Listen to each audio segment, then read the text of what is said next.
aujourd'hui, comme premier invité et comme première entrevue, on a le grand plaisir d'accueillir Manuel Guérette, auteur, compositeur, homme de Compositeur, théâtre, compositeur, écrivain, ouais, écrivain, c'est pas pareil. il compose des textes, Il là, tu compose sais. pas des C'est symphonies, de la là, je pense. On y Ah, demandera, là, mais ah, pas à ma peut-être, connaissance. peut-être qu'il y a quelques symphonies de composer derrière l'homme. Euh, Multitâche, Il y a tous les talents. artiste, beaucoup de talent et surtout beaucoup de générosité, d'amour à travers cet homme-là, parce que j'ai eu l'occasion souvent de le côtoyer. Manuel Guérette, bienvenue au 205 Centre-Ville. Merci de me recevoir, c'est super gentil. Manuel, tu te commets une cinquième fois. On a connu quatre précédentes publications. On peut les nommer. On les a également à l'écran, là, anciennement dans certains libraires. Les Chaldéennes, Sensation Oui, Coiffure, Un qui et a deux. tome 1 et 2, en effet. Mhm. Hémisphère, qu'on est allé te rencontrer ici, où le lancement avait été fait. En tout cas, un des lancements avait été fait ici, du côté de la Malbaie. Et là, le cinquième livre, qui n'est pas encore lancé, ou un peu en catimini, parce que là, tu prépares le terrain et demain, le 15 mars, sera lancé officiellement ton prochain livre. Là. oui, exactement. En fait, c'est la publication de livres et tout ça, c'est l'écriture, c'est un monde un peu à part, puis c'est un monde un peu, c'est pas un peu, c'est un monde difficile, on se le cachera pas. Il y a beaucoup de gens qui écrivent, il y a beaucoup de gens qui lisent aussi, mais en même temps, l'édition, c'est un monde. Puis moi, j'ai publié les quatre premiers avec une maison d'édition.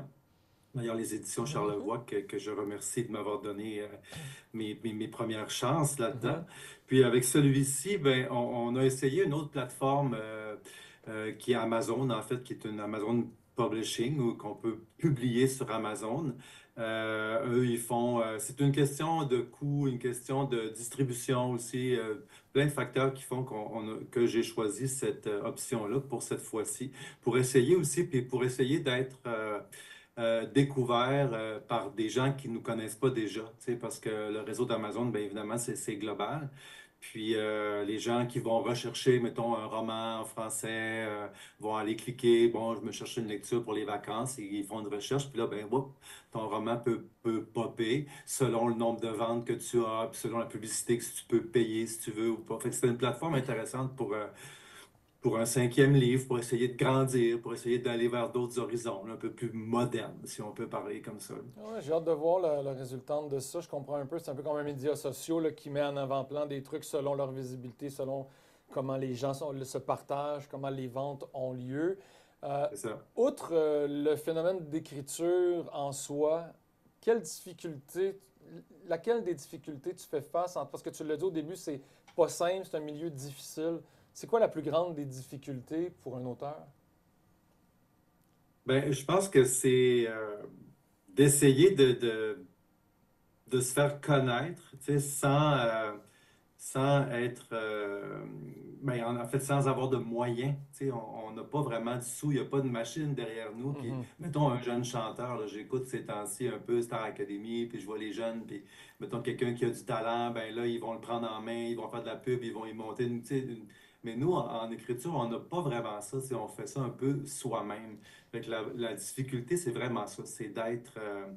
C'est pas d'écrire, c'est pas de mettre des beaux personnages en vie, en tout cas pas pour moi. Mais Mhm. ce qui est difficile, c'est vraiment De le d'arriver porter. à percer, là, d'arriver Mhm. à chercher. Puis, tu sais, quand tu vises pas les concours, tu vises pas non plus de faire une œuvre littéraire qui va marquer l'histoire, mais juste d'être toi-même à travers ton écriture.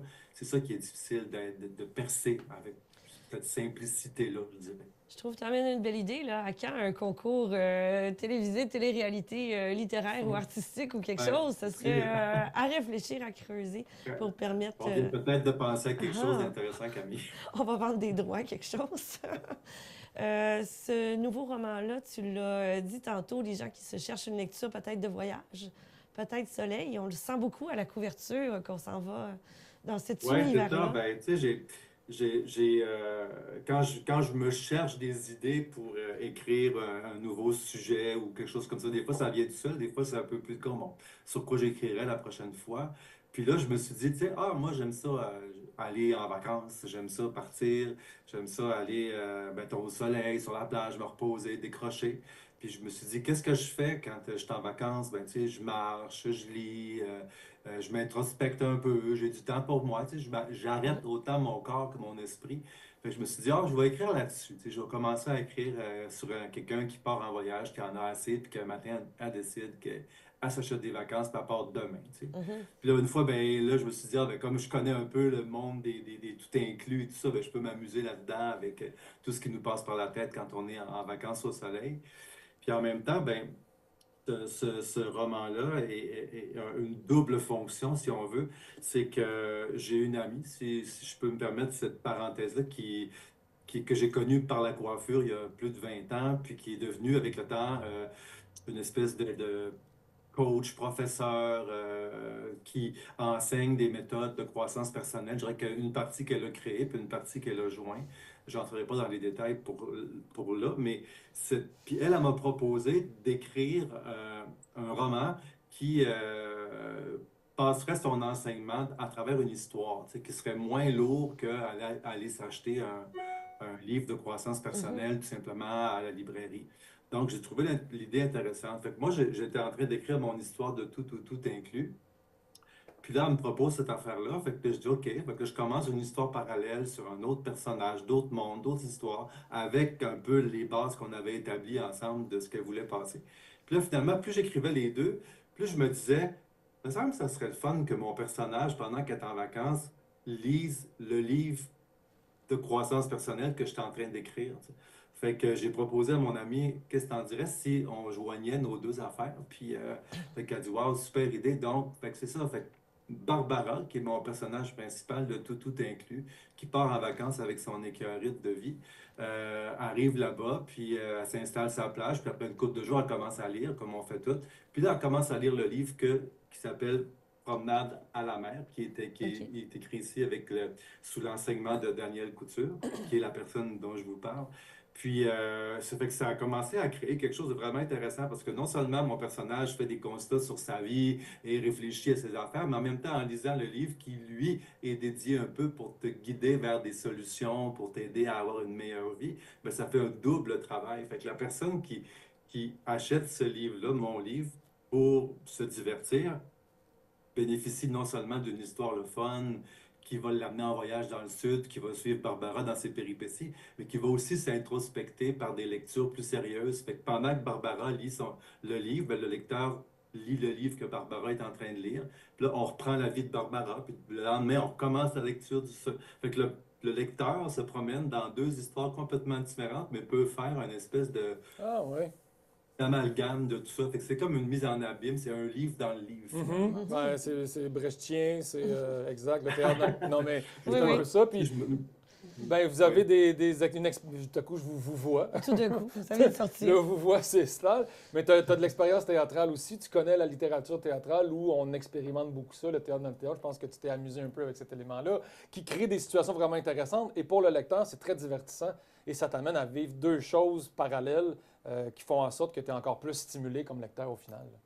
C'est ça, qui nous font réfléchir, puis nous divertissent en même temps. Ça Mhm. passe un peu comme tu sais, du beurre dans le poêle, là, tu sais, qu'on s'en rend pas Tellement trop bon. compte qu'on est en train de peut-être tu sais, simplifier notre vie avec une petite lecture de plage qui finalement a l'air de rien au début, mais tu sais, qui s'avère quelque chose d'intéressant. Je pense que chacun va tirer dans ça qu'est-ce qui lui convient, puis les petites lumières que ça va allumer pour chacun, ben, tu sais, c'est un livre qu'on veut qu'il soit apaisant, thérapeutique, un peu calmant, puis Mhm. agréable aussi, Est-ce que évidemment. c'est la Ligue en général? Qu'est-ce que Manuel Guérette, comme auteur, veut passer comme message? Est-ce que dans l'ensemble de tes œuvres, est-ce qu'on retrouve un fil connecteur? Est-ce qu'on sent que l'auteur essaie de nous amener vers, là j'entends, se faire du bien, prendre soin de soi, s'ouvrir l'esprit, prendre les choses peut-être d'une autre manière? Est-ce que c'est un peu ça le leitmotiv de Manuel ou il y a autre chose aussi? Ou si tout est pas tant interconnecté sur une même ligne directrice?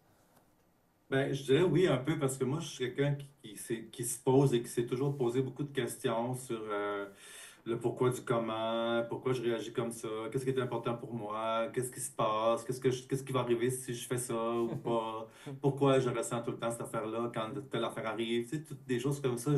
Puis dans mes romans, j'essaie tout le temps d'aller avec mes personnages, justement, les amener à se poser des questions. Puis pour moi, l'amitié, la famille, c'est très important. Fait que mes personnages, il y a toujours une grande histoire d'amitié dans ça, des confidences, des propos, des rapprochements. Mhm.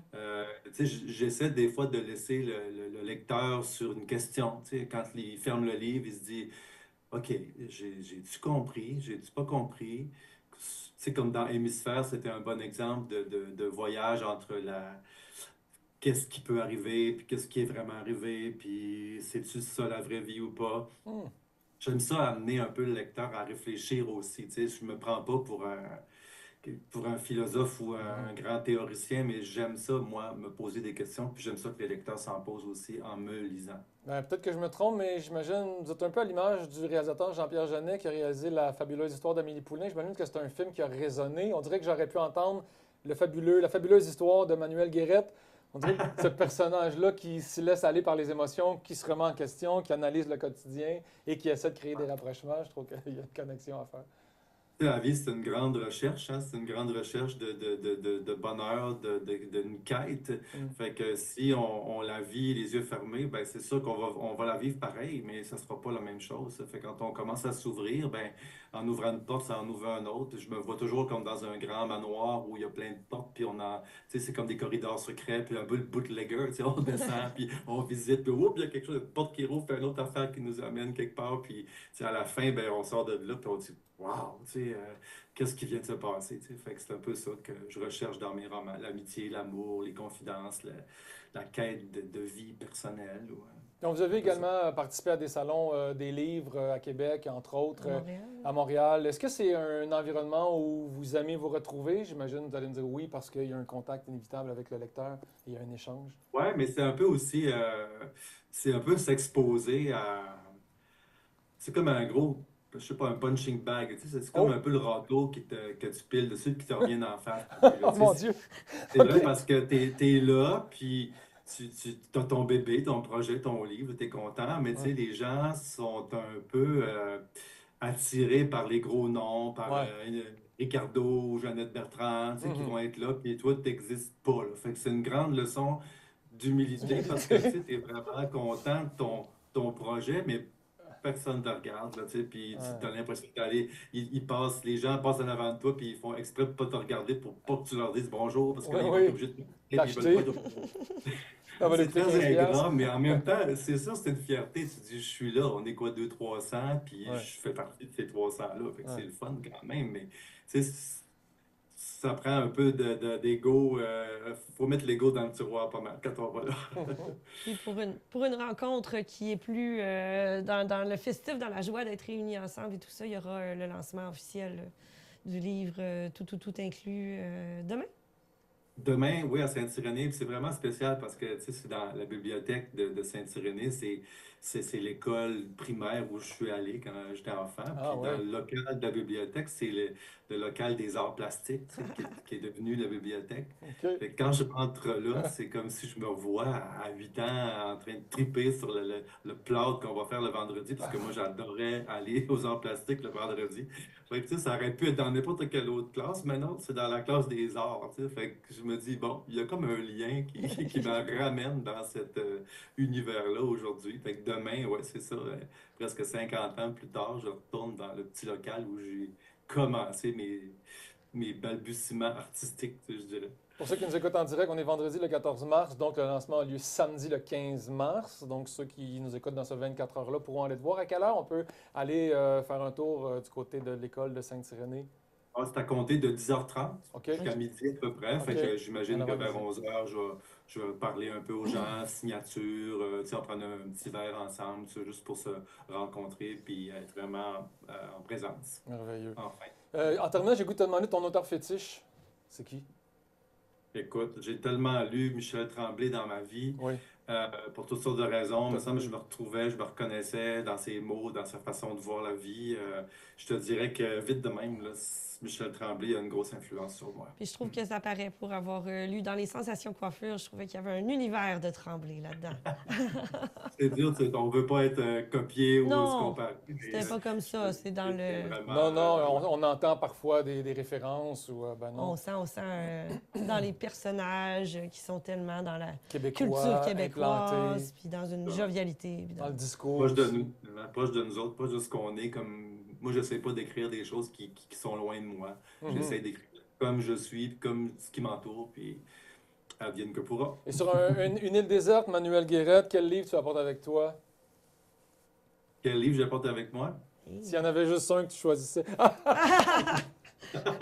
J'avoue que le lien est excellent. En voyage, c'est tout Sur inclus. une île déserte. Faut- En plus, tu fais du travail sur toi. Ouais. Quand t'es sauvé, t'es mieux encore. C'est ça. T'es tout Fait seul, faut mais pas tu virer continues à fou, là. travailler Faut pas sur- virer fou, ça prend ça. Ouais, OK.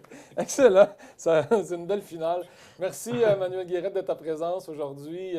On te souhaite vraiment un beau succès avec cette 5e parution, surtout avec ce nouveau système là, de diffusion et de promotion. Bref, on essaiera, nous, de notre côté, peut-être d'en faire la promotion de ces liens-là qu'on peut cliquer pour avoir accès et se procurer le livre. Oui, en fait, c'est d'aller sur Amazon, qu'on ait un compte ou pas, on peut s'en créer un. Si on est Prime, évidemment, ça arrive plus vite. Puis tu vas cliquer dans la barre tout inclus. Pouf, généralement, ça pop tout de suite ou mon nom ou le titre du livre, tout inclus. Ça va très bien dans ce sens-là.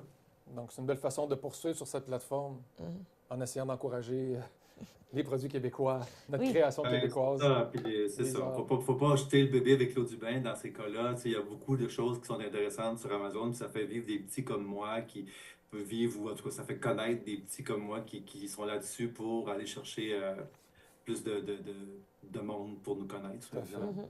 Merci. Merci. Bon lancement Ouais. et on se reparle très bientôt, j'espère, pour d'autres aventures. Peut-être que du théâtre, on n'a pas le temps d'en parler, mais on verra la Oui, suite. il y en a. C'est Il y a sûr. plein des affaires. Oui, OK, merci Manuel. Au Merci à 205, vous deux. merci. On est au 205 Magazine et on poursuit. On a des coups de cœur. Oui. Une belle artiste aussi Oui. qui se commet également et qui lance une trilogie de vidéoclips. Oui. Mais aujourd'hui, je pense, ce vendredi Oui. 14 mars, eh bien, il y a une première sortie vidéo qu'on aura l'occasion de vous présenter dans quelques instants. Restez avec nous.